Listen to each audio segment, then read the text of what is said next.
এখন আছি আমরা একটা গ্রামে, এটি চর নায়েরগাঁও। আপনারা লক্ষ্য করছেন এই যে কৃষানীরা আলু উত্তোলন করছে। এই যে আলু আলু দেখা যাচ্ছে, অনেক সুন্দর আলু। এই আলুগুলোকে কি আলু বলে চাচা? লাল হীরা আলু। এগুলো কেমন, এগুলোর দাম কেমন? এখন তো বর্তমানে 20 টাকা 15 টাকা কেজি। 20 টাকা 15 টাকা না? এই যে আপনার এই যে উৎপাদন হলো, এই আলুগুলো উৎপাদন ব্যয় কেমন হয় এগুলোতে? এই তো হয় সারের দাম বেশি না। মানে আমরা মানে কি পোষায়? হ্যাঁ পুরো পোষায়, লাভ হবে ব্যবসা না? গত বছর অনেক লস হয়েছিল তো। গত বছর লস হয়েছে। এবার ভালো লাভ হচ্ছে না।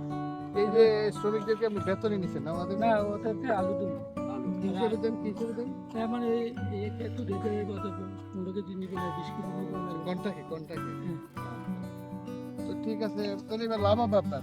চলো। আর কি কি করছেন আপনি? এই যে টমেটো, হ্যাঁ, ভুট্টা ভুট্টা করছেন না? টমেটো করছিলেন? না টমেটো। তো ঠিক আছে, আপনি ভালো থাকলে আমরা ভালো থাকবো। ধন্যবাদ, আপনি আমাদেরকে সময় দিলেন। আল্লাহ হাফেজ।